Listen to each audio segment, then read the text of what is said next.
Poor girl asks a young millionaire to be her dad at the science fair. He does something unbelievable. The school bell rang loudly, echoing across the playground as it always did at 3 in the afternoon. Lila adjusted the pink backpack on her small shoulders and joined the crowd of children running towards the gate. "My dad is going to teach me how to make glow-in-the-dark slime," shouted Emma, running beside her. "Mine said we're going to build a bottle rocket," replied Marcus, making excited gestures with his hands. Lila slowed her pace. Whenever her classmates talked about their fathers, she felt a tightness in her chest. It was as if everyone had something magical that she could never have. "What about you, Lila? What are you going to do for the science fair?" asked Tommy, stopping next to her. Lila turned red. I don't know yet." "Didn't your dad give you any ideas?" The question echoed in her head like a broken bell. Lila stopped walking completely. "I don't have a dad," she said softly. Tommy's mouth opened, clearly unsure of what to say. "Oh, sorry." He ran off to find his mother, leaving Lila alone in the middle of the rapidly emptying playground. She stood there, watching the other children jump into their father's arms, telling them about their day at school, laughing, being lifted into the air. Everyone had someone, except her. Lila left the school slowly, knowing her grandmother Ruth wouldn't arrive for another 20 minutes. It was always like this. Ruth worked at the grocery store until 3:30. So Lila waited at the small park across from the school. But today she didn't want to sit on the swings as she always did. Today she wanted to walk. The streets around the school were busy at this time. Cars pulled over to pick up children. Mothers chatted on the sidewalk. Fathers carried backpacks and lunch boxes. Lila walked without direction, just wanting to get away from the activity that made her feel even more alone. That's when she saw the man. He was sitting at a table in the corner cafe, alone, sketching in a large notebook. He had dark, slightly messy hair and wore a simple blue shirt. He seemed focused, moving his pencil with precision across the paper. Lila stopped on the sidewalk, watching through the glass window. The drawing appeared to be a building, but unlike any she had ever seen. It had curved shapes and large windows that seemed to smile. The man looked up from the paper and saw her standing outside. He gave a gentle wave and returned to his drawing. Lila stood there for a few minutes, just watching. There was something about him that made her feel too curious. Maybe it was the calm way he drew, or maybe it was because he seemed lonely too. Without much thought, she pushed the cafe door open and went inside. The place smelled of coffee and sweet bread. There were only a few people, an elderly woman reading a newspaper, a young man on a computer, and the man drawing. Lila walked to his table, her heart beating fast. "That's pretty," she said. The man looked up, surprised. He had brown eyes and a kind face, despite his serious expression. "Thank you," he replied, slightly closing the notebook. "Shouldn't you be in school?" "It just ended. I'm waiting for my grandma." "Oh, and does she know you're here?" Lila blushed a little. "She hasn't arrived yet. She's always late because she works." The man seemed concerned. "You shouldn't go into places with strangers." "You seem nice," Lila said, shrugging. "And I saw you drawing. Do you draw houses?" "Sort of. I'm an architect. I design buildings and houses." "That's so cool," her eyes lit up. "I've never met an architect." The man smiled for the first time. "And I've never met someone so young who knew what an architect is." "What's your name?" "Lila. What's yours?" "Nathan?" Lila pulled up a chair and sat down without asking permission. Nathan looked surprised but said nothing. "Nathan, can I ask you a question?" "You can. Do you have any kids?" The question caught him off guard. He stopped drawing. "No, why?" Lila was quiet for a moment, as if deciding if she was brave enough to continue. She looked at her own hands, then at Nathan, then at the window where she could see other children passing by with their fathers. "At my school, everyone has a dad," she finally said. "Everyone. Everyone but me." Nathan felt something tighten in his chest. The way she said it, so simple and direct, hit him like a punch. "And your mother?" "She died when I was a baby. Now I just have Grandma Ruth. She's very good to me, but what?" Lila took a deep breath. Her heart was beating so hard it felt like it would jump out of her chest. But she had to say it. She had to try. She looked directly at Nathan with an intensity he had never seen in a child and said it all at once. "Everyone has a dad, except me. Can you be my dad at the fair? You would have to do the project with me and present it on the day of the science fair." The other people in the cafe looked in their direction. Nathan was completely speechless, his pencil frozen in mid-air. The words hung in the air between them. Nathan felt as if someone had knocked all the air out of his lungs. He looked at the little girl, curly brown hair escaping from the braids her grandmother had probably made that morning, dark eyes shining with both hope and fear, cheeks red with a mix of shame and courage. You want me to do the project with you and present it at the fair?" he asked, trying to process what he had just heard. "Yes," Lila said quickly. "All the other dads will be there with their kids. They do the project together at home and then present it at school. And I don't have anyone." "Just for one day," Lila said quickly, "just so I won't be alone. You seem smart, and you're an architect, so you must know about science. And you have a kind face." Nathan didn't know what to say. It was the most unusual thing that had ever happened to him. A 5-year-old child, a complete stranger, had just asked him to pretend to be her father. "Lila, I know it's weird," she interrupted. "I know you don't know me, but I don't have anyone else to ask. And you seem nice." Nathan looked around the cafe, as if hoping someone would tell him what to do. But there was something in the way Lila looked at him, something in the courage she had to ask that impossible question, that touched him deeply. "What kind of project do you want to do?" Lila's eyes lit up, as if he had just given the right answer. Anything at all. I just want to have someone there with me. Someone who cares." Nathan felt something stir in his chest. It was strange. He had always been reserved, careful with people. But there was something about this girl, about the desperate and brave way she had made that request, that made him want to help. "When is this fair?" "Next Friday, from 2 to 5 in the afternoon." Nathan was silent for a long moment. He knew it was crazy. He didn't know this child or her family. But when he looked at Lila again, he saw something he recognized. Loneliness. "Where do you live?" "On Maple Street, number 247, with Grandma Ruth." "And would she be okay with this, with a stranger helping you?" "She wants me to be happy," Lila said simply. "And this would make me very happy." Nathan looked out the window and saw an older woman walking hastily toward the cafe, clearly looking for someone. "I think your grandmother is here." Lila turned and waved. "Grandma, I'm here." Ruth entered the cafe, her face etched with worry. "Lila, you scared me. Why weren't you at the playground?" "Sorry, Grandma. I was talking to Nathan. He's an architect." Ruth looked at Nathan with a mixture of gratitude and apprehension. "Thank you for looking after her, sir." "Nathan Morse." He stood up, extending his hand, and she took very good care of herself. "She's a very brave girl." "Grandma," Lila said, pulling on Ruth's sleeve, "Nathan can help us with the science fair." Ruth's mouth fell open, clearly surprised. "Lila, you can't—" "I offered," Nathan interrupted gently. "If you don't mind, of course." Ruth looked between Nathan and Lila, seeing the hope on her granddaughter's face. "That's very kind of you, but—" "Please, Grandma," Lila pleaded, just this once." Nathan saw the moment Ruth gave in. He saw the way she looked at her granddaughter and made a decision based purely on love. "If Mr. Nathan is sure—" "I'm sure," Nathan said, and realized it was true. "When can I visit you both to start planning?" The smile that spread across Lila's face was like the sun breaking through the clouds, and Nathan knew, in that moment, that his life had just changed forever. Nathan climbed the steps of the apartment building at 247 Maple Street, carrying a brown leather portfolio and a strange feeling in his chest. It had been 3 days since the meeting at the cafe, and he couldn't stop thinking about Lila's request. He had built skyscrapers, designed million-dollar homes, but he had never felt so nervous for a job in his life. The apartment was on the 2nd floor. Nathan took a deep breath and knocked on the door. "He's here!" shouted an excited voice from the other side.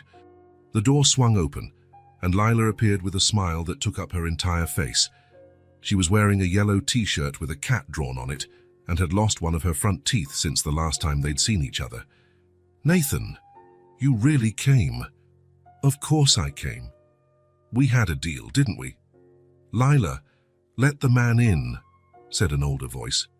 Ruth appeared behind her granddaughter, drying her hands on a dish towel. She was a woman in her 60s, with grey hair tied in a simple bun, her eyes kind but tired. She wore a floral dress and an apron that smelled of cinnamon cake. "Mr. Nathan, welcome. Please, come in." The apartment was small but cozy. The living room combined with the kitchen, separated only by a low counter. The walls had photos of Lila at every age, school drawings taped up, and a wooden crucifix near the window. "Can I offer you some coffee? I made cinnamon cake earlier today." "That would be wonderful, thank you."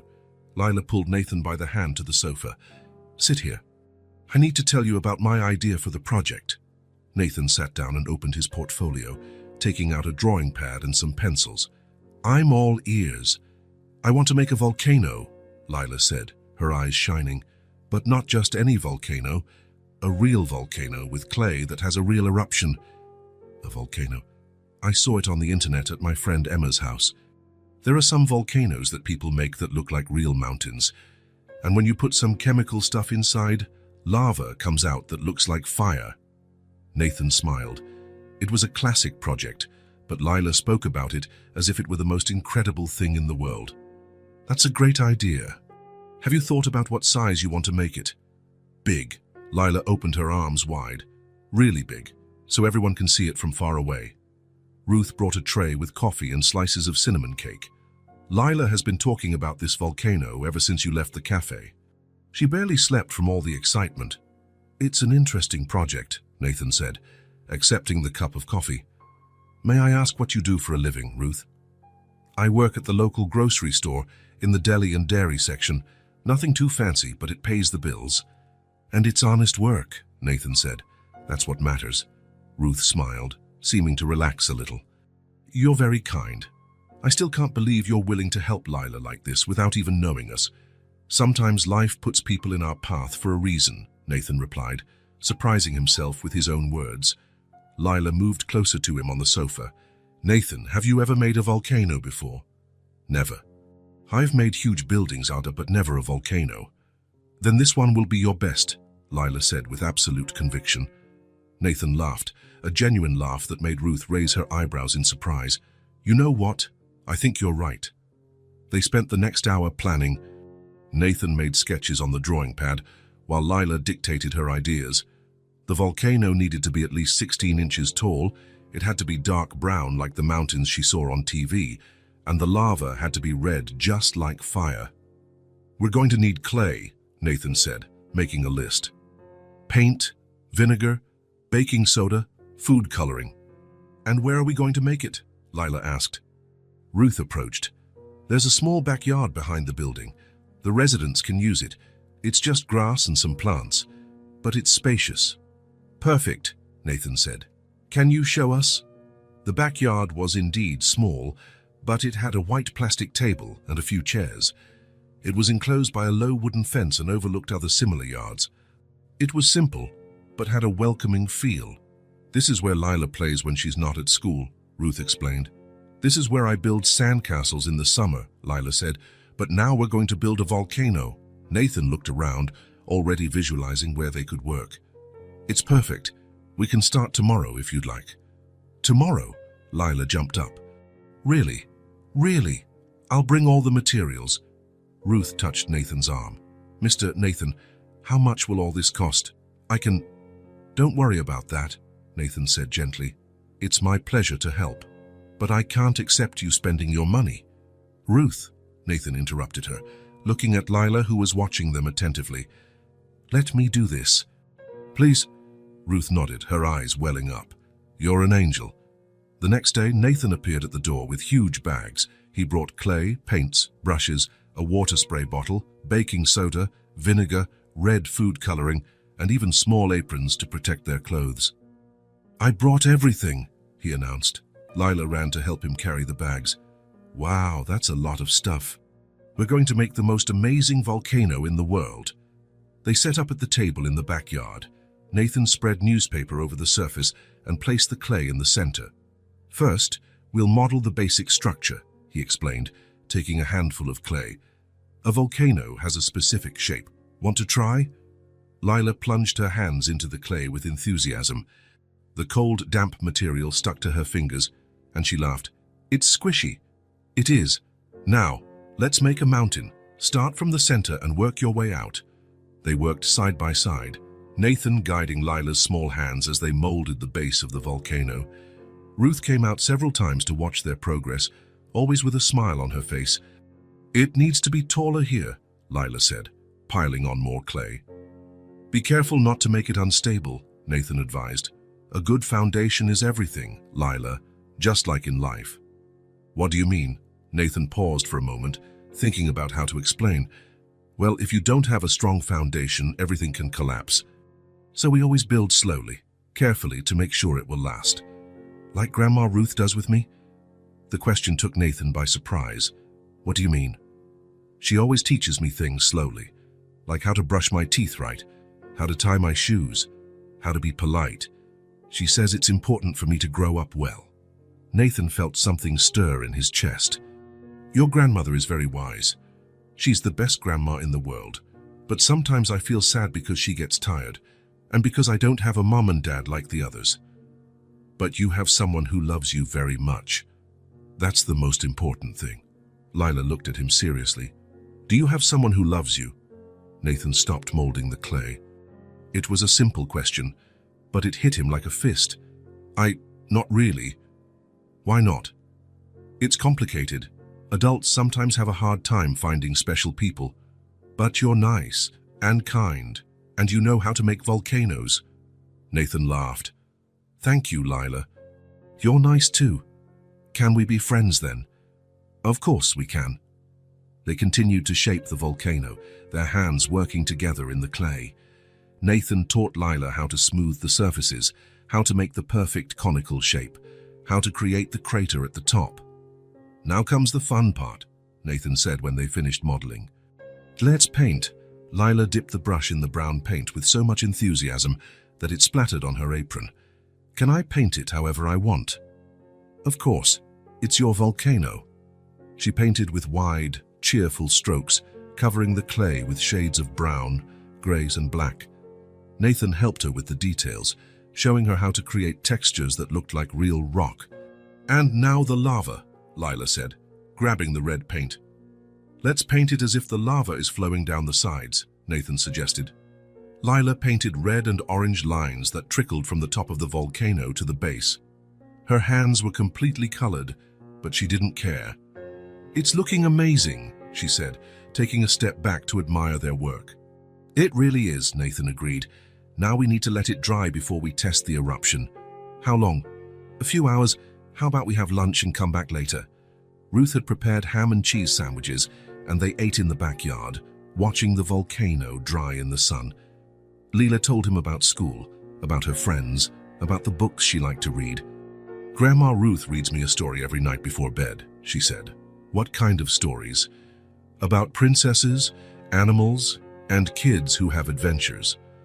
What's your favorite story, Nathan? Nathan thought for a moment. I think I like stories about people who find new families, about people who help each other. Like us, Lila said, smiling. Like us, Nathan agreed. After lunch, they tested the volcano. Nathan mixed vinegar with red food coloring in a cup, while Lila held a spoonful of baking soda. When I count to 3, you pour the baking soda into the crater, Nathan instructed. I'm ready. 1, 2, 3. Lila poured in the baking soda. For a second, nothing happened. Then, a red foam started to bubble and overflow from the crater, running down the painted sides of the volcano. It looks like real fire, Lila shouted, jumping with joy. The foam continued to pour out for a few seconds, creating an impressive effect. Nathan smiled, seeing the pure happiness on Lila's face. It worked, she said, hugging Nathan impulsively. It was the first hug Nathan had received in months, and he felt a strange emotion rise in his throat. It sure did, he said, hugging her back. Ruth appeared at the back door, drawn by the shouts of joy. "My goodness, it's beautiful. Grandma, look." Lila pointed to the still foaming volcano. "The lava comes out for real." "It's impressive," Ruth said, coming closer. "I've never seen anything like it. Nathan taught me everything," Lila said proudly. "He's very smart." Ruth looked at Nathan with gratitude in her eyes. "It's good to see my granddaughter so excited. I'm very grateful. I don't understand these things." "No need to thank me," Nathan said. "I'm having fun too." "Can I ask questions?" Lila said suddenly. "Of course. Do you have a family, Nathan?" Nathan was quiet for a moment. "My parents passed away a few years ago. I don't have any siblings, so... No, I don't have a family." "That's sad," Lila said, taking his hand. "But now you can be part of our family. Grandma Ruth and I, we like you." Ruth blushed but nodded in agreement. "Lila's right. You've brought a joy to this house that I haven't seen in a long time." Nathan looked at the two females before him, a 5-year-old girl with paint-stained hands and a huge smile, and a grandmother who worked hard every day to give her granddaughter the best. He felt something he hadn't felt in years: belonging. "You've both brought something special to me too," he said. As the sun began to set, Nathan packed up the materials. "I can come back tomorrow to put on the finishing touches," he said. "You'll come back?" Lila asked. "If you want me to." "We do," Lila said immediately. "Of course we do," Ruth agreed. The next day, Nathan showed up with a basket of groceries, fresh fruit, bread, milk, and some sweets for Lila. "Mr. Nathan, what is this?" Ruth asked when she saw the basket. "Just a few things I thought you might like." Ruth was moved, her eyes filling with tears. "You didn't have to." "I wanted to," Nathan said simply. They spent the afternoon putting the final touches on the volcano. They adjusted some painting details, tested the eruption a few more times to make sure it would work perfectly at the fair, and Nathan taught Lila how to explain the scientific process behind the reaction. When the acid from the vinegar meets the baking soda, which is a base, they react and produce carbon dioxide gas, Nathan explained. "And the gas makes the foam rise," Lila completed. "Exactly. Are you going to explain that at the fair?" "I will, and I'll say that you taught me." Nathan realized she had almost said, "my dad," and felt a strange pang in his heart. When it was time to leave, Lila held his hand. "Nathan, can I give you a goodnight hug?" "Of course." She hugged him tightly, and Nathan felt that something inside him was changing. This small, loving family was awakening feelings he thought no longer existed. As he walked to his car, he heard Ruth call his name. "Mr. Nathan!" He turned around. "Thank you so much. For everything. For the first time in a long time, I feel like we're not alone." Nathan waved and got into his car, but he sat for a few minutes before starting the engine. He looked at the simple building, at the second-floor window, where he could see Lila waving at him. For the first time in years, Nathan was looking forward to the next day. The following days established a rhythm Nathan had never experienced before. Every afternoon after work, he found himself automatically driving to Maple Street. It wasn't an obligation. It had become something he eagerly anticipated. On Monday, he arrived with more paint to touch up some parts of the volcano that Lila wanted more perfect. On Tuesday, he brought materials to make explanatory posters. On Wednesday, he showed up just because Lila had asked him to see a drawing she had made at school. "It's you," she said, holding out a piece of paper with a stick figure wearing a tie. "The teacher said we could draw our family, so I drew Grandma Ruth, me, and you." Nathan stared at the drawing for a long time. On the paper, the 3 stick figures were holding hands, all smiling. Underneath, in shaky letters, was written, "My family." "It's very beautiful," he said, his voice a bit hoarse. "Can I put it on the fridge?" asked Ruth, who had been watching the scene from the kitchen. "Of course," Lila said proudly. When Ruth stuck the drawing on the refrigerator with a heart-shaped magnet, Nathan felt something stir in his chest. It was strange to see his representation there, among the utility bills and medical appointment reminders of a family that wasn't technically his, but maybe In a way, it was. "Nathan," Lila said, pulling him back to reality. "Want to see how my presentation is coming along?" She had memorized everything he had taught her about volcanoes and chemical reactions. She would stand in front of the sofa, gesturing with her small hands as she explained acids and bases with a seriousness that made Nathan smile. "When the vinegar, which is an acid, meets the baking soda, which is a base, they make a reaction and produce carbon dioxide gas," Lila recited. "And the gas makes the foam rise, just like real lava."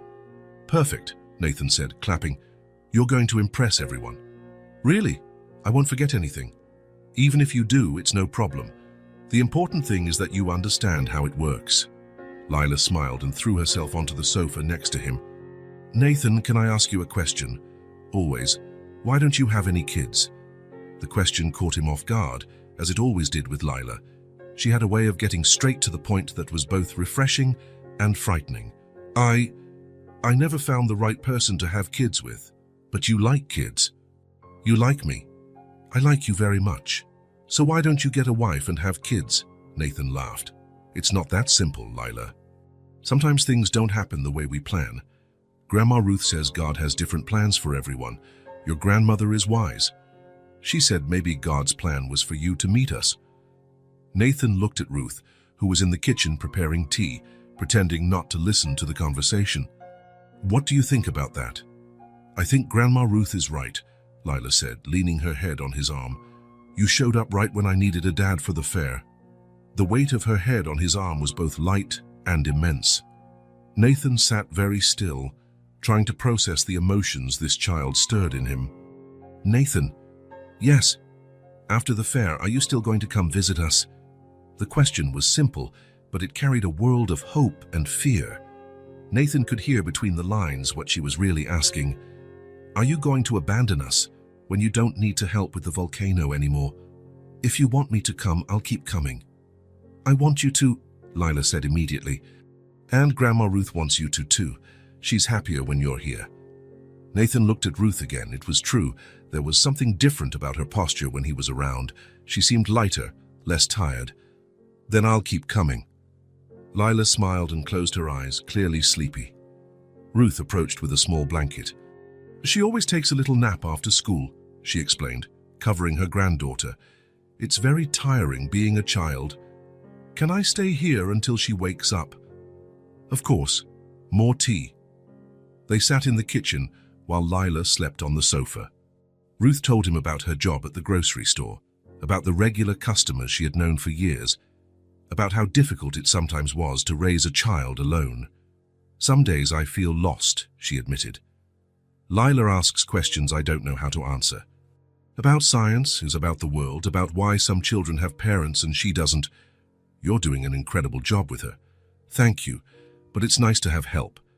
It's nice to have a man around, someone she can look up to." Nathan sat quietly, stirring his tea.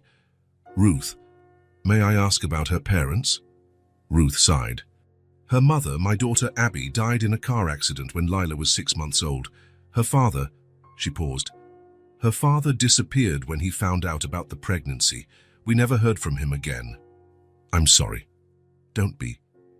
It was a long time ago, but sometimes I look at Lila and see that she's missing something I can't give her." "What?" "The feeling of having a father. Someone strong she can lean on. Someone who can teach her things I don't know." Nathan understood the weight of the responsibility he had accepted, without even realizing it. "I don't know if I'm the right person for that." "You are," Ruth said firmly. "I've seen how she looks at you. I've seen how you look at her. You two have a connection." When Lila woke up, they went back to the backyard to put the final touches on the volcano. It was Thursday, and the fair was on Friday. "I think it's perfect," Nathan said, observing their work. The volcano had turned out truly impressive. It stood almost 2 feet tall, painted in realistic shades of brown and gray, with details that looked like real rock. The crater at the top was smooth and ready to receive the mixture that would cause the eruption. "It's the most beautiful volcano in the world," Lila said, admiring her creation. "It certainly is," Nathan agreed. They tested the eruption one more time, just to be sure. The red foam bubbled and flowed down the sides of the volcano perfectly. "It will work perfectly tomorrow," Nathan said. "Are you sure everything will go well?" Lila asked, a hint of nervousness in her voice. "I'm sure, and you know why." "Why?" "Because we worked together. Because you understood everything I taught you, and because you are a very smart and brave girl." Lila smiled, but still looked worried. "What if I forget something when I'm talking? Then I'll be right there by your side to remind you." "Promise." "I promise." That night, Nathan stayed for dinner. Ruth had made spaghetti with tomato sauce and meatballs, and they ate in the backyard, watching the volcano that would soon be presented to the whole school. "Nathan," Lila said in the middle of dinner, "can I tell you a secret?" "You can." "I was pretending you were my real dad." Nathan choked a little on his food. "Pretending?" "Yeah. When we were making the volcano, I kept imagining that you lived here with us, and that every day you came home from work and we did projects together." Nathan looked at Ruth, who was clearly moved. "And what was that imagination like?" "It was nice. We had dinner together every day. You helped me with my homework, and on weekends we went to the park. And I could call you Dad in front of my friends." The simplicity with which she described this alternate life made Nathan's heart ache. "That would be a good life," he said. "It would be the best life in the world." After dinner, they sat in the living room to watch TV. Lila settled between Nathan and Ruth on the sofa, her head resting on his shoulder. "Nathan?" "Yes?" "When I grow up, can I be an architect like you?" "Of course you can. You've already shown you have a talent for building things." "And can we work together?" "It would be an honor to work with you." Lila smiled and closed her eyes. In a few minutes, she was fast asleep. "She's exhausted," whispered Ruth. "All this excitement for the fair. It's normal to be nervous." "She's not just nervous, she's happy. For the first time since she came to live with me, she has something to look forward to." Nathan looked at the child sleeping in his arms. Her brown hair was messy, and she had an expression of complete peace on her face. "Ruth, can I say something?" "Of course. When Lila asked me to be her dad for the fair, I thought it would just be a simple favor, helping a child with a school project. And now," Nathan was quiet for a moment, "now I think this is the most important project I've ever done." Ruth smiled, her eyes shining. "She changed something in you too, didn't she?" "She changed everything," Nathan admitted.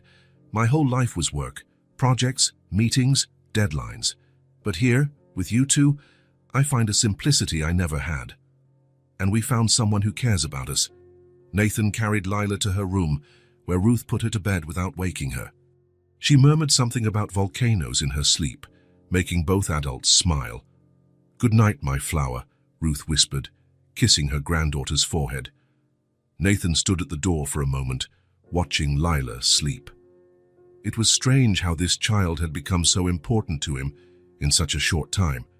"Nathan," Ruth said when they returned to the living room, "can I ask you a personal question?" "Of course."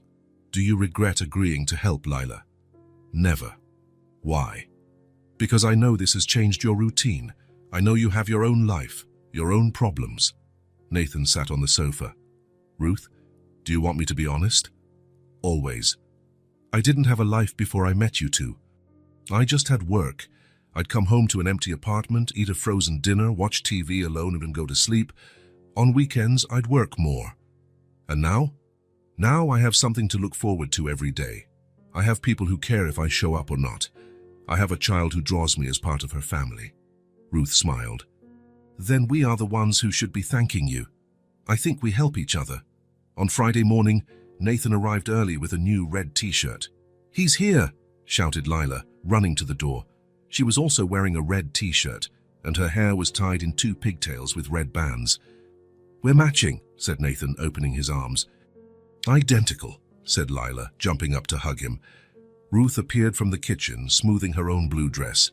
"You two look beautiful. I'm going to get the camera." She took several pictures of Nathan and Lila next to the volcano, then insisted that Nathan hold Lila in his arms for a few more photos.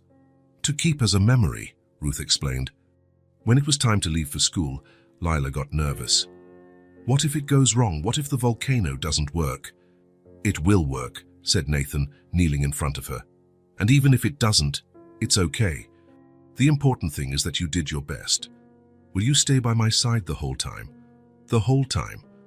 Even when the other dads are there. Especially when the other dads are there." Ruth came over and affectionately straightened her granddaughter's hair, running her fingers through the pigtails to make sure they were perfectly aligned. "Ready, my princess. Grandma, are you going to the fair too?" "Of course I am. I wouldn't miss it for the world." As they were about to leave, Ruth pulled Nathan aside. "She's never had someone like this by her side," she said, her voice filled with emotion. "Someone who is so dedicated, who cares so much. She deserves to have someone like that. Thank you. For everything. For showing up in her life at the right moment." Nathan looked at Lila, who was checking to make sure the volcano was securely packed in its box. "I think she's the one who showed up in my life at the right moment." Ruth smiled and touched his arm. "Then you were made for each other. Let's go," Lila shouted from the door. "The fair is tomorrow." "Today, Lila," Ruth corrected, laughing. "The fair is today." "The fair is today," Lila corrected, even more excited. "You're coming with me, right, Nathan?" "Of course," Nathan replied, picking up the box with the volcano. "And we'll wear red shirts to match the lava." Lila jumped for joy and held his hand. "This is going to be the best day of my life." As they walked to the car, Nathan realized it might be the best day of his life too. In just a few days, this brave child and her loving grandmother had completely changed his perspective on what really mattered in life. And it had all started with an unusual request from a 5-year-old girl who just wanted to have a dad at the science fair. The school gymnasium was transformed.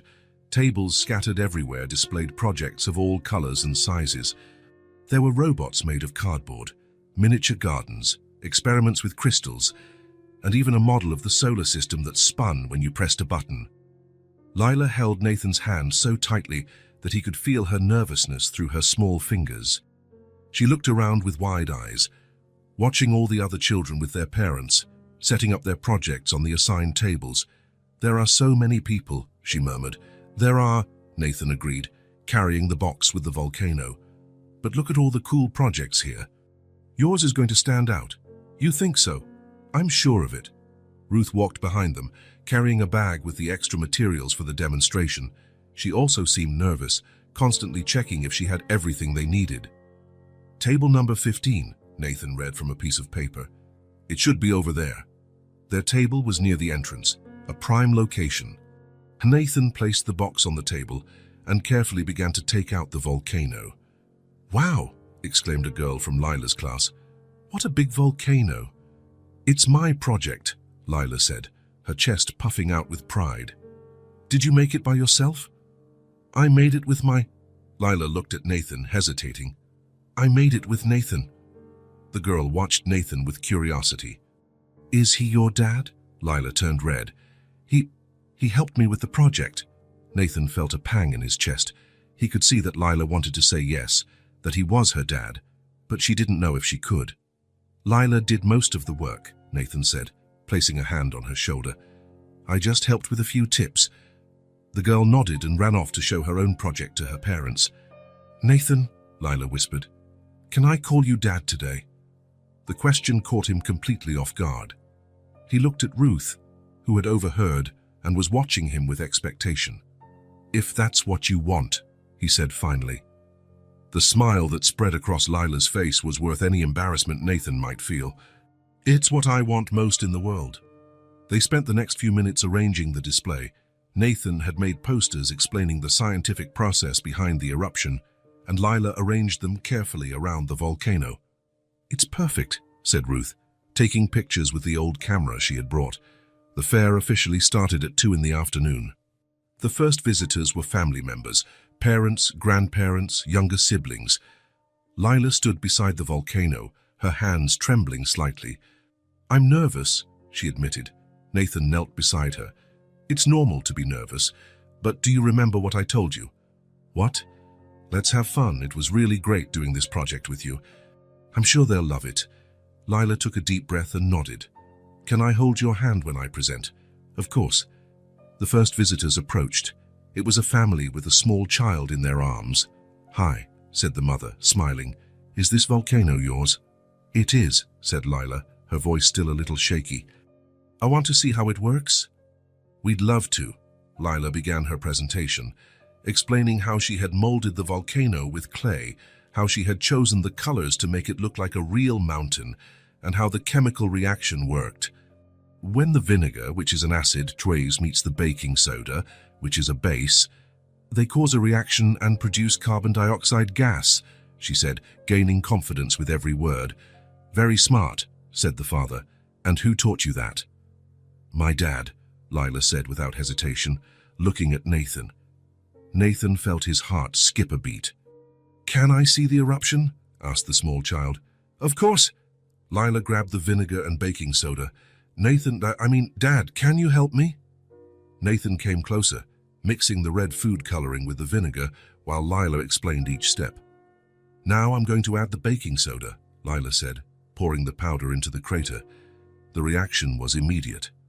The red foam bubbled and began to flow down the sides of the volcano, creating an impressive visual effect. Wow, shouted the small child, clapping. Incredible, said the mother. Congratulations, dear. It turned out beautiful. When the family moved away, more people approached. Word was spreading, and Lila's table was attracting a small crowd. How did you make it look so realistic? Asked an older boy. I used real clay and painted it with mountain colors, Lila explained, and my dad taught me about texture and shading. Every time she said, my dad, Nathan felt a strange emotion. It was both comforting and frightening. Lila, whispered Ruth during a break, you are doing wonderfully. I'm enjoying it, said Lila, her eyes shining. It's fun explaining it to people. The next family that approached included 2 other children from Lila's class. Hi, Lila, said Emma. Your volcano is amazing. Thanks. Want to see the eruption? We do, Lila repeated her presentation, now with even more confidence. She gestured as she spoke, explained technical details Nathan had taught her, and answered questions with assurance. Is your dad an architect? Asked Emma's mother. He is, Lila said proudly. He knows how to build huge buildings, but this is his first volcano. And how was it working with your daughter? The woman asked Nathan. Nathan looked at Lila, who was watching him expectantly. It was the most rewarding experience of my life, he said honestly. Lila smiled so widely Nathan thought her face would split in 2. Dad taught me that a good foundation is important for everything, she said. In construction and in life. The woman seemed touched by the response. How lovely. You two make quite a team.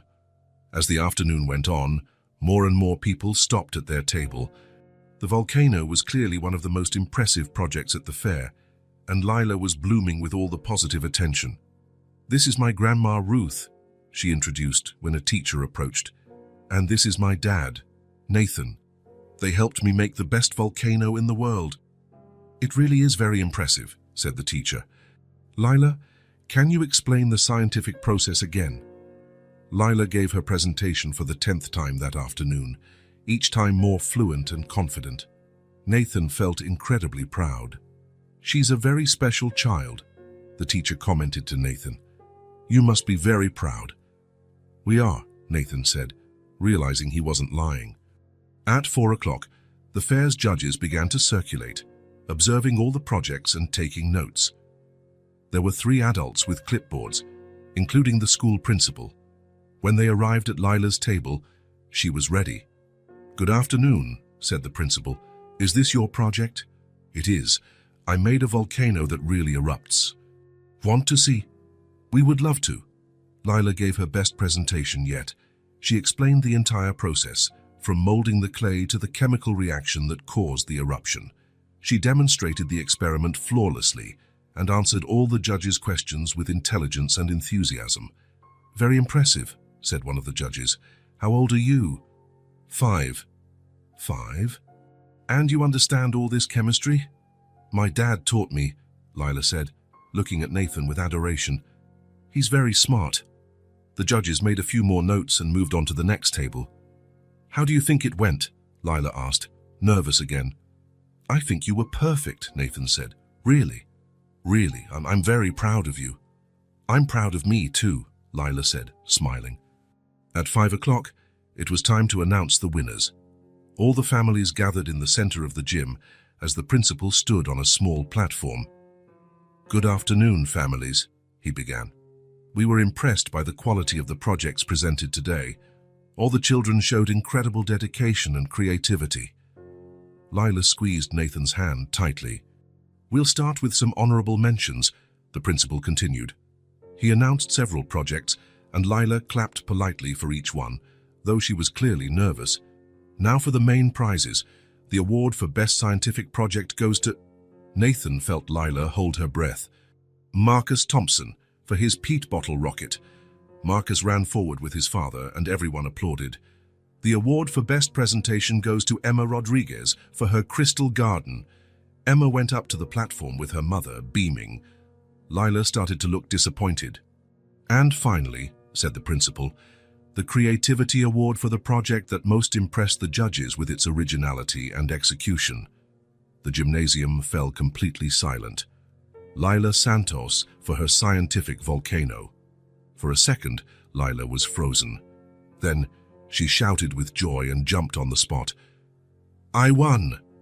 I won!" Nathan scooped her up, and she hugged him tightly. "We won!" she yelled in his ear. "Dad, we won!" They walked to the platform together. The principal handed Lila a beautiful certificate and a small bronze plaque.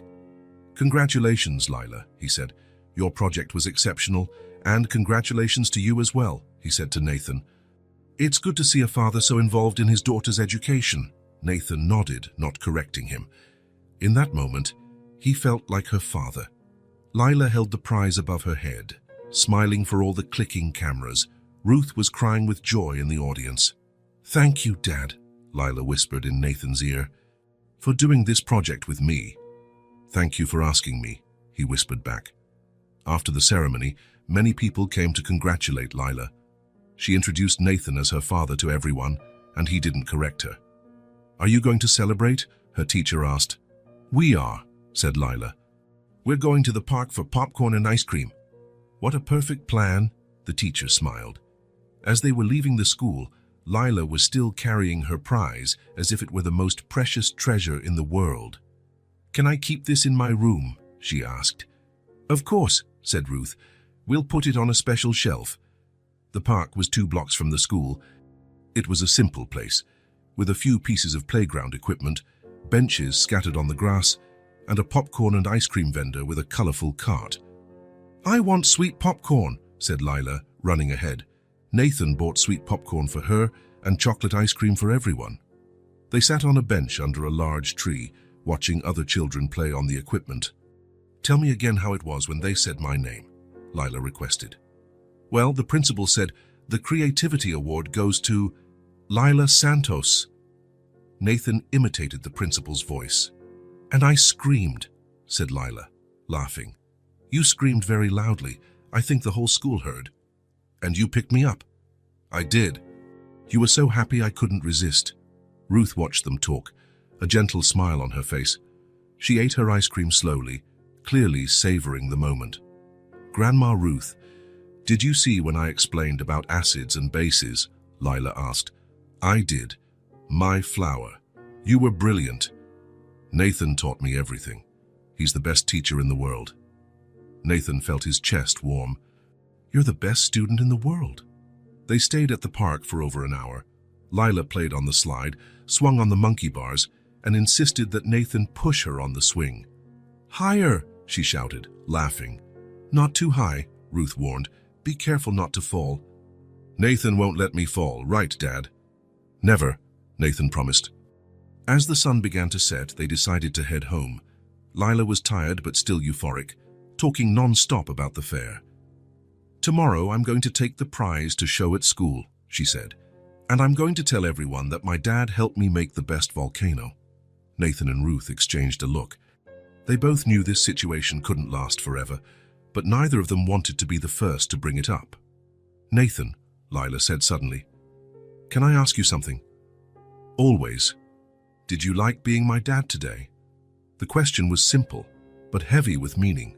Nathan stopped walking. "I liked it very much." "Really? It wasn't just pretend." "It wasn't pretend. It was real." Lila stopped and held his hand with both of her small ones. "This was the best day in the world," she said, looking directly into his eyes. Nathan knelt on the sidewalk, getting down to her level. "For me too." "Really? The best day of your life?" Nathan looked at this extraordinary child who had changed his life in just a few days. He looked at Ruth, who was watching the scene with tears in her eyes. He thought about how he felt when Lila called him Dad, when she introduced him to other people, when they won the prize together. "Really?" he said. "The best day of my life." Lila hugged him tightly, and Nathan felt that something inside him had changed forever. It was no longer just a favor for a lonely child. It was something much bigger than that. It was love. Ruth approached and touched his shoulder. "Thank you," she whispered, "for giving her this day." Nathan stood up, still holding Lila's hand. "Thank you for letting me be a part of it." As they walked home, Lila swung the prize in her free hand and hummed softly. Ruth walked slowly, watching the two of them ahead of her. "Nathan," Lila said. "Yes? Can I keep calling you Dad?" Nathan felt his heart tighten. It was a question he didn't know how to answer. "Let's talk about that at home, okay?" "Okay," Lila said, confident. "But I hope the answer is yes." Nathan smiled silently, his heart full of an emotion he didn't know he was capable of feeling. For the first time in his life, he understood what it meant to be truly needed by someone, and it was the most incredible feeling in the world. It was a warm Saturday night. Lila had fallen asleep on the sofa after a full day of playing in the yard. The prize from the fair still clutched to her chest. Nathan carried her to her room, where Ruth put her to bed with her usual care. "She won't let go of that prize," Ruth whispered, smiling as she adjusted the blanket. "She's slept with it every night since the fair. It's an important moment for her," Nathan said, watching Lila sleep. "The first prize of her life? The first of many, I'm sure." They returned to the living room, where Ruth prepared tea. The house was quiet, just the distant sound of traffic outside and the ticking of the kitchen clock. It was in these quiet moments that Nathan felt most comfortable, asking the questions that had been circling his mind. "Ruth," he began, stirring his tea, "can I ask about Lila's parents?" Ruth was quiet for a moment, as if deciding how much to tell. "What do you want to know?" "Everything. She's an incredible child, and I feel like part of her life now. I'd like to understand her story better." Ruth sighed and settled more comfortably in her armchair. "It's a sad story, Nathan.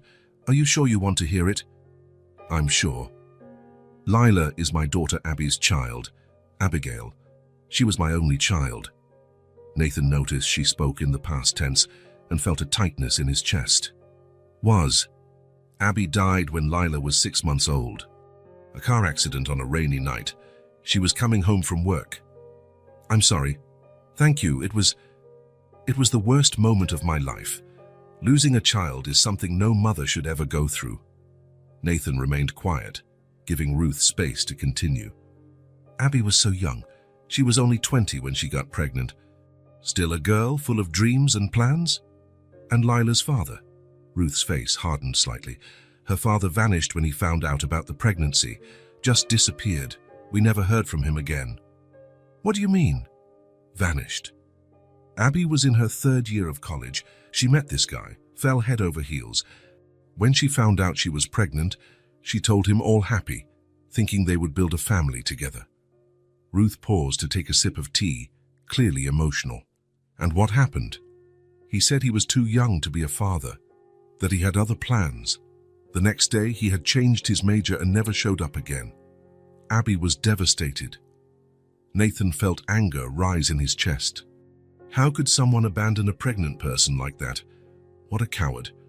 "Abby thought about dropping out of college, but I convinced her to continue. I told her we would raise the baby together, that everything would be okay.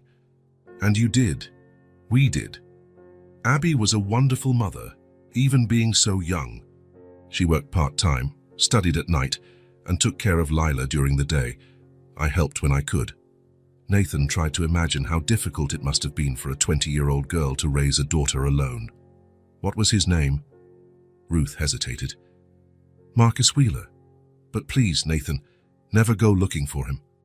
I don't want him showing up in Lila's life after all this time. Nathan nodded, but stored the name in his memory.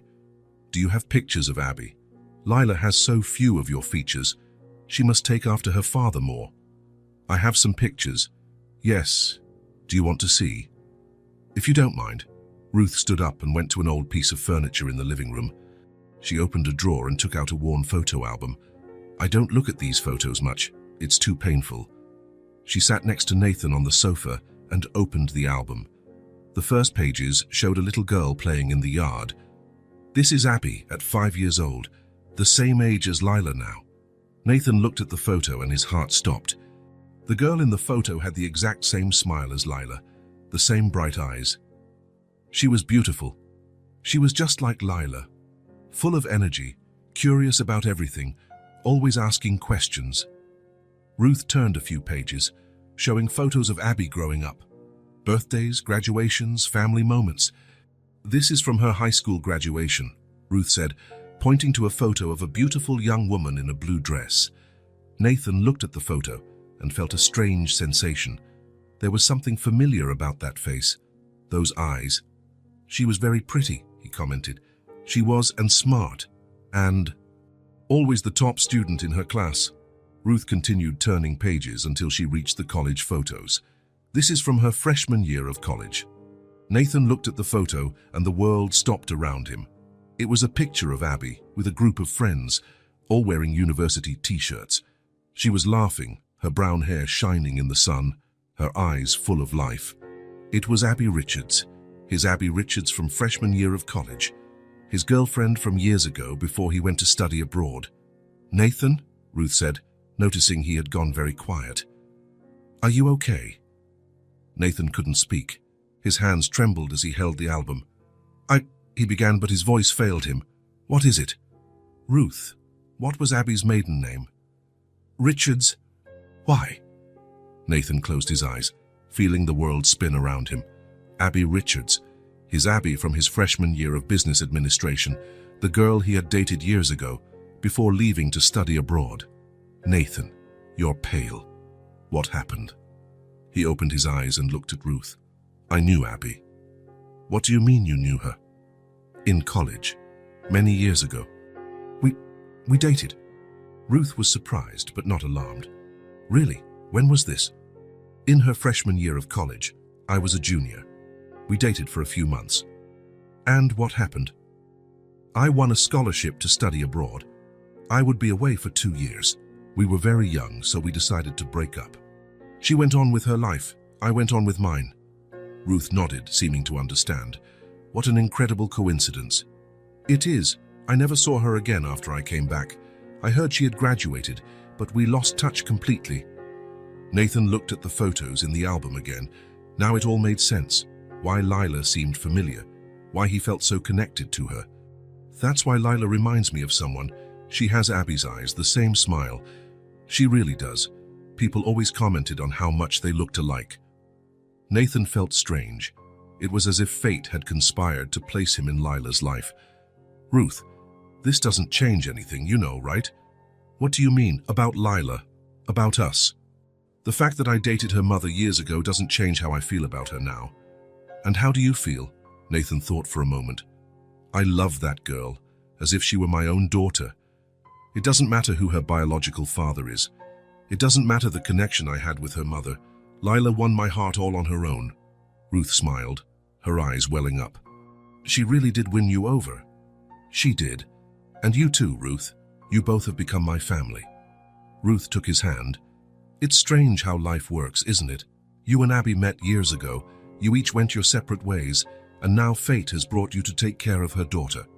Maybe it really is fate. They sat in silence for a few minutes, each lost in their own thoughts. Nathan, Ruth said finally, can I tell you something that worries me? Of course. Ruth took a deep breath. I'm getting older, Nathan. I'm 62. My biggest fear is Lila's future. Why do you worry about that? What if something happens to me? What if I get sick? What if I die? What will happen to her? Nathan understood the weight of the responsibility Ruth carried. She was an elderly woman raising a child alone, with no support system, no backup plan. Does she have any other relatives? None. My husband was an only child, and so am I. Abby was my only daughter. If something happens to me, Lila goes into the system. The thought of Lila in an orphanage made Nathan's stomach turn. That's not going to happen. How can you be so sure? Nathan looked into Ruth's eyes with all the sincerity he could muster. Because I already care so much for you both, you can rest easy. I'll take care of you from now on. Nathan, I'm serious, Ruth. No matter what happens, Lila will always have a home with me. Ruth began to cry. You don't know what that means to me. Yes, I do. It means you're not alone anymore. Ruth stood up from the sofa and hugged Nathan tightly. It was the first time she had hugged him, and Nathan felt all her relief and gratitude in that gesture. Thank you, she whispered. For the first time since Abby died, I feel like I'm not alone anymore. Nathan returned the hug, feeling an immense responsibility but also a deep peace. You will never be alone again. When they separated, Ruth wiped her eyes. What are we going to tell Lila? About what? About you having known her mother? Nathan thought for a moment. Nothing. For now. She's too young to understand. When she's older, if she asks, we'll tell her I met her mother in college long before she was born, and about you taking care of us. She can know that, but let's take it slow. I don't want to scare her with too many sudden changes. Ruth nodded. You're a good man, Nathan. You're an incredible woman, Ruth. You raised a wonderful granddaughter on your own. Now I'm not alone anymore, she said, smiling through her tears. Never again, Nathan agreed. They talked late into the night, planning the future, sharing memories of Abby, building the foundations of a family that fate had brought together in an unexpected way. Nathan told her about his days with Abby in college, how smart and determined she was, how she talked about her dreams of having a family one day. Ruth told him about how Abby had matured after her pregnancy, how she had become a dedicated mother in the few months she had with Lila. She would be happy knowing you're taking care of her daughter, Ruth said. I hope so. I'm sure of it. Abby was always a good judge of character. If she liked you back then, it's because you were already special. Nathan smiled, feeling a strange but comforting connection to the past. It's strange to think that maybe I was destined to be here all along. Maybe you were. When Nathan finally went home that night, he knew he would never be the same lonely man again. Now he had a family to care for, a purpose that went beyond work, a love that had arrived in the most unexpected way possible. The discovery about Abby didn't change his feelings for Lila. In fact, it strengthened them. It was as if the universe had conspired to bring him back into that family's life when they needed him most. And he was ready to honor that responsibility for the rest of his life. Nathan spent 2 weeks researching. He talked to lawyers, read documents, understood processes. With every consultation, every form he filled out, his determination only grew. It wasn't just an emotional impulse. It was a decision that had matured in his heart since the first day he met Lila. On Thursday afternoon, he was sitting in the office of his lawyer, Mr. Martinez, signing the last papers. Mr. Morse, the lawyer said, organizing the documents. The adoption process can take a few months. We need the formal consent of the legal guardian, which in this case is Mrs. Ruth Santos, and since there is no dispute from the biological father, the process should be relatively simple. How long exactly? Between 4 to 6 months, if all goes well. A social worker will make a few visits, evaluate the living conditions, the financial situation, the relationship with the child. Nathan nodded. He had researched all of this. He was prepared. And after it's approved, Lila will legally be your daughter. You will have all the rights and responsibilities of a father. She can use your last name. You can make medical and educational decisions for her. Nathan felt a shiver of emotion. Lila Morse, his daughter, Lila. Thank you, Mr. Martinez. Congratulations on your decision. It's rare to see someone so determined to do the right thing. Nathan put the papers in his briefcase and drove home. He needed to talk to Ruth first, before telling Lila. It was important for Ruth to understand that this didn't mean he wanted to push her away from her granddaughter. On the contrary, He wanted them both to be a permanent part of his life. He arrived at their apartment at 5 in the afternoon, as he always did. Lila was doing homework at the kitchen table, her tongue sticking out in concentration.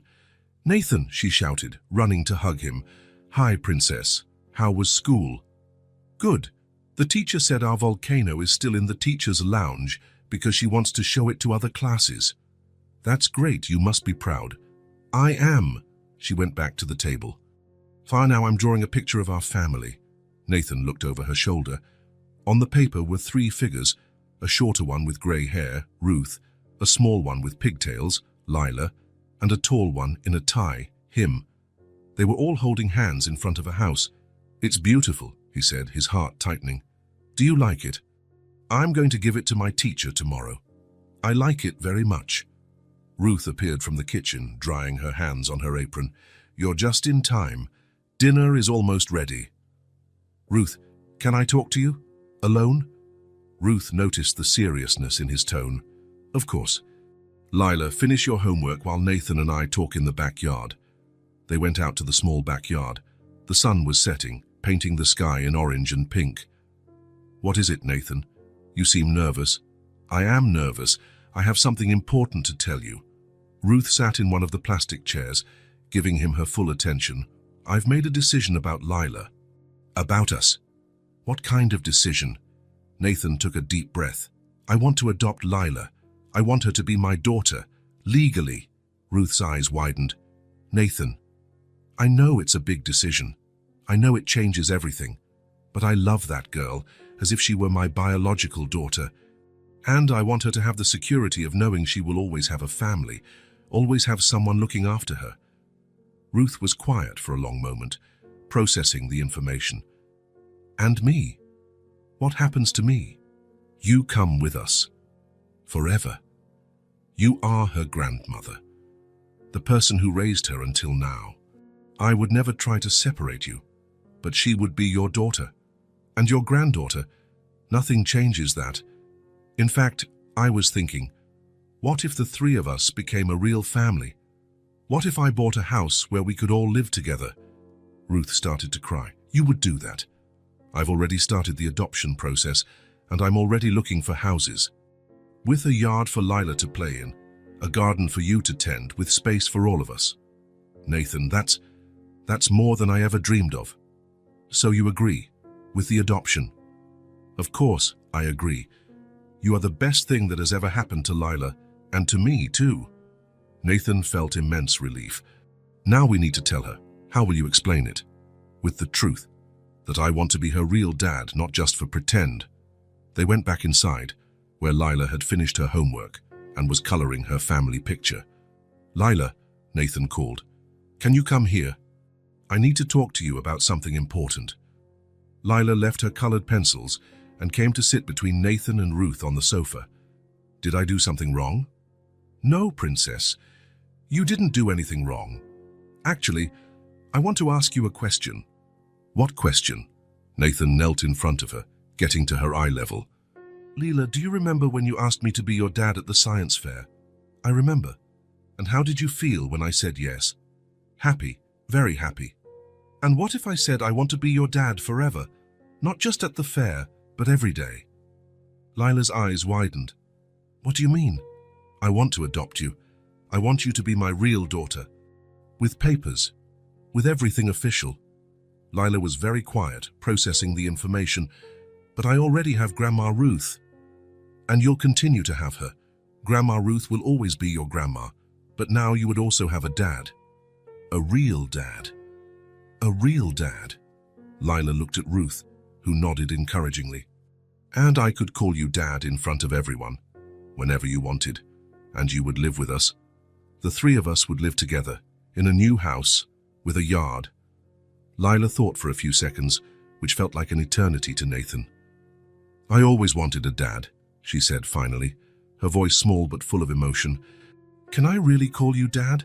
Nathan felt his eyes fill with tears. "It's all I want most," he said, his voice choked with emotion. Lila threw herself into his arms, hugging him with all the strength her small arms could manage. "Daddy," she whispered in his ear. "My real daddy." Nathan hugged her tightly, feeling his heart was about to burst with happiness. "My daughter," he whispered back, "my precious girl." They held each other for a long time, crying with joy. Ruth watched in silence, with tears in her eyes, touched by the beauty of that moment. "Grandma Ruth," Lila said, extending an arm to include her grandmother in the hug, "we're going to be a real family." "Yes, we are, my flower," Ruth said, joining the hug. "And we're going to have a house with a yard." "We are," Nathan promised. "I'm already looking." "With a garden for Grandma Ruth to plant flowers?" "With a garden for Grandma Ruth to plant all the flowers she wants. And with a room just for me. With a room just for you, with a big desk for you to draw and do homework." Lila jumped with joy. "It's going to be perfect. Can I tell my friends at school?" "You can tell anyone you want." "And can I draw our new family?" "Of course, you can." Lila ran to get her colored pencils and started a new drawing. This time, she wrote underneath in neat letters, "Daddy Nathan, Grandma Ruth and me, our family forever." In the following weeks, Nathan sped up his search for a house. He wanted something perfect for his new family. He visited dozens of properties until he found the ideal house: 3 bedrooms, a large living room, a spacious kitchen, and a big backyard with enough space for Lila to play and for Ruth to have her garden. "This is it," he told the realtor. "I'll buy this one." The house was in a quiet neighborhood, near a good school and a park. It had large windows that let in lots of light, and a yard with several fruit trees. Nathan spent the next few days arranging the purchase and planning the move. He bought new furniture, hired a moving company, and took care of all the details. "When are we going to see the house?" Lila asked every day. "Soon, princess. I want it to be a surprise." On Saturday morning, 2 weeks after the conversation about the adoption, Nathan arrived at the apartment with the keys in his hand. "It's time," he announced. "Time for what?" Lila asked. "To see our new house," Lila shouted with joy, and Ruth laughed, drying her hands on her apron. "Really? Today? Today? Shall we go?" They drove to the new house, Lila chattering excitedly in the back seat about how she was going to organize her new room. "There," Nathan said, stopping in front of a yellow house with a garden out front. "This is our house." Lila jumped out of the car. "It's beautiful, it's huge." Nathan opened the front door and they went inside.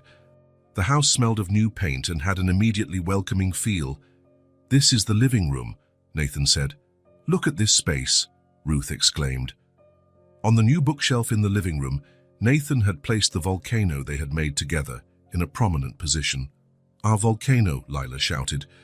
"You brought our volcano?" "Of course. It's our first achievement together. It has to have a place of honor." They explored the whole house.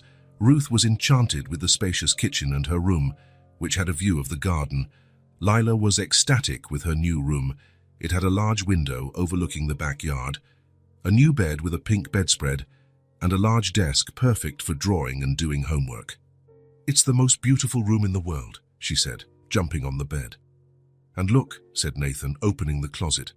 "There's room for all your clothes and toys, and this desk is all mine. All yours, for you to draw, paint, do homework, create whatever you want." Lila ran to the window. "I can see the whole backyard from here."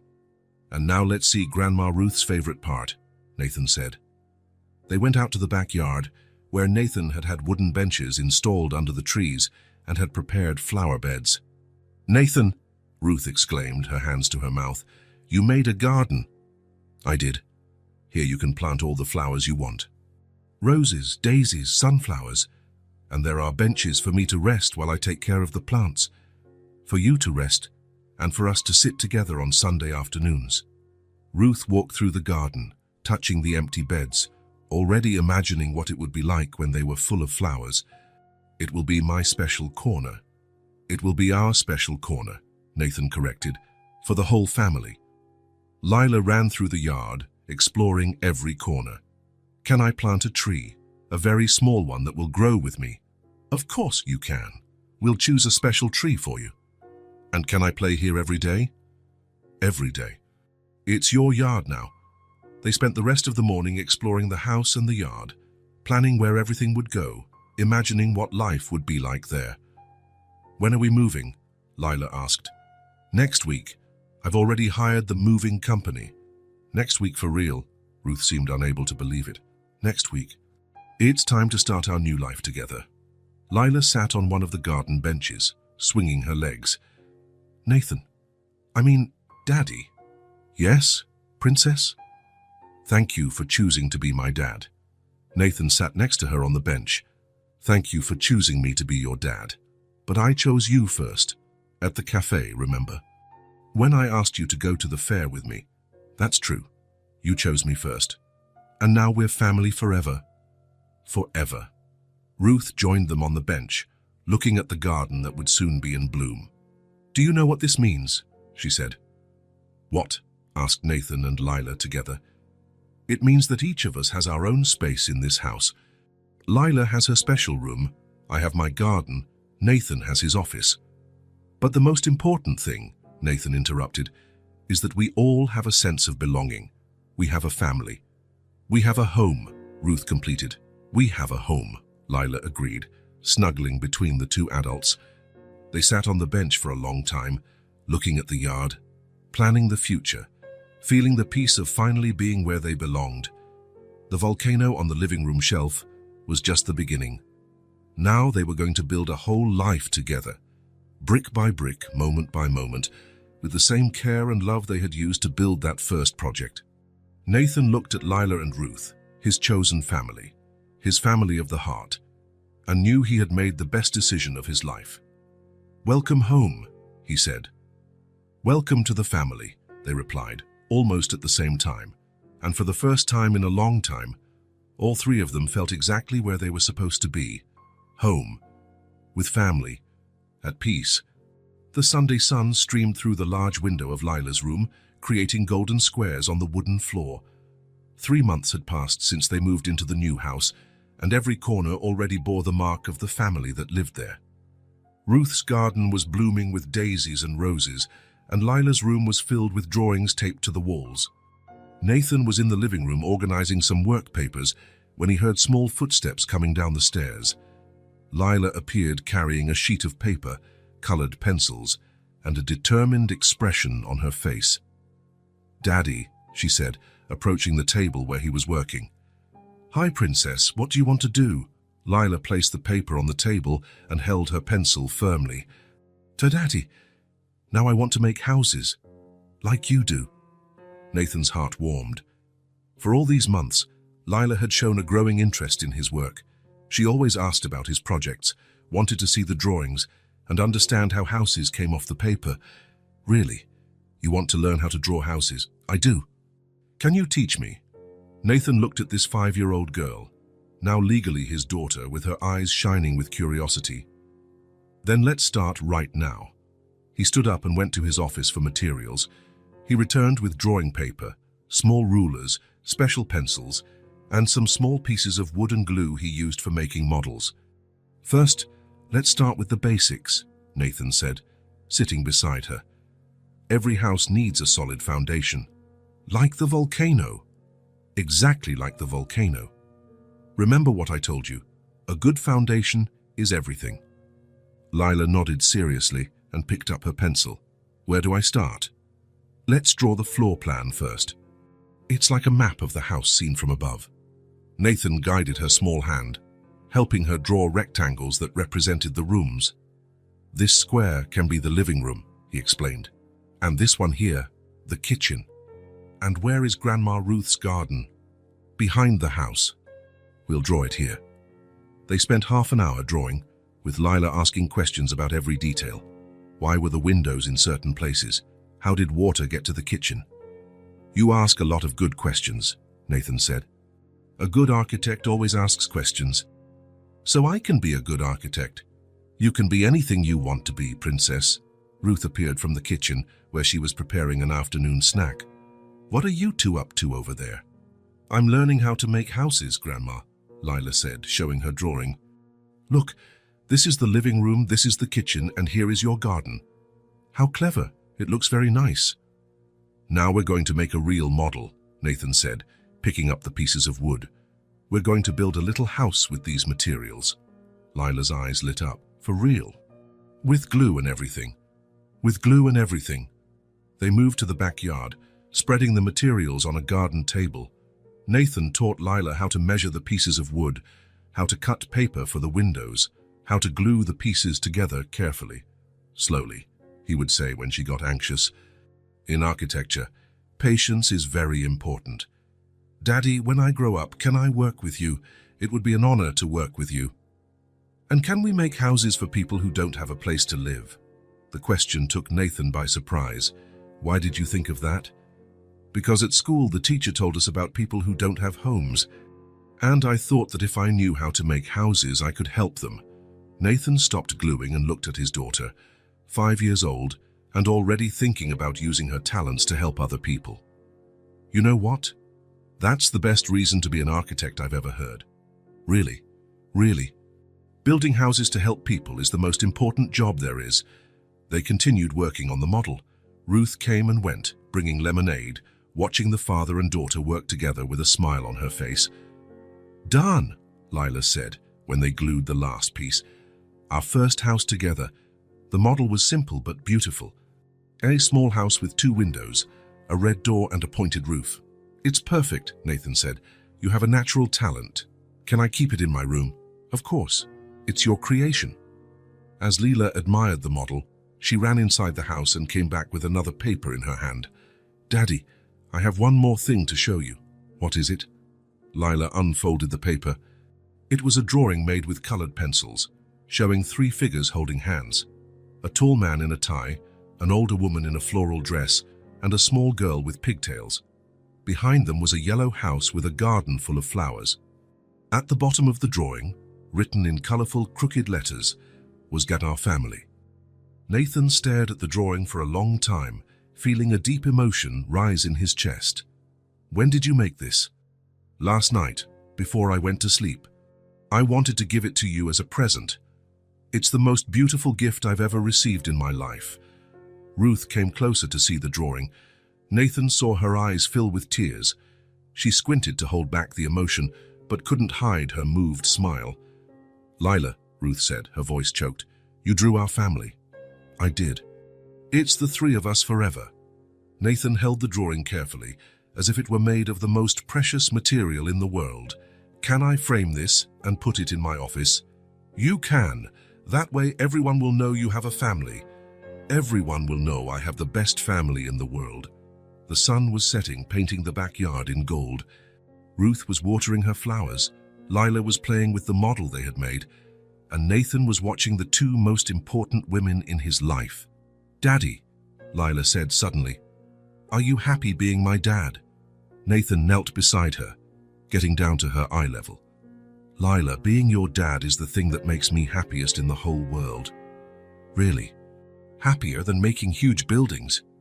Much happier, because making buildings is my job, but being your dad is my life. Lila smiled and hugged Nathan tightly. I love you, Daddy. I love you too, my daughter, more than you can ever imagine. Ruth approached them, still holding the watering can. Do you 2 know what you're doing? She asked. What? They both asked together. You're making me cry with happiness, she said, laughing through her tears. Come here, Grandma Ruth, Lila said, stretching out her arms. Family hug? The 3 of them hugged there in the middle of the yard, surrounded by the flowers Ruth had planted, with the model Nathan and Lila had built. So you know, Nathan said, I used to think family was something you were born into. And now, Ruth asked, now I know that family is something you choose to build day after day, hug after hug, project after project. Like a house, Lila said, exactly like a house, with a strong foundation, made with love and care. Ruth looked at the blooming garden, at the yellow house she now called home, at the man who had appeared in their lives like an unexpected gift, and at the granddaughter who had had the courage to ask for the impossible. And as the first stars appeared in the sky, the family that had been formed in such an unexpected way knew they had found something that many people spend their whole lives searching for, a place to belong, people to love.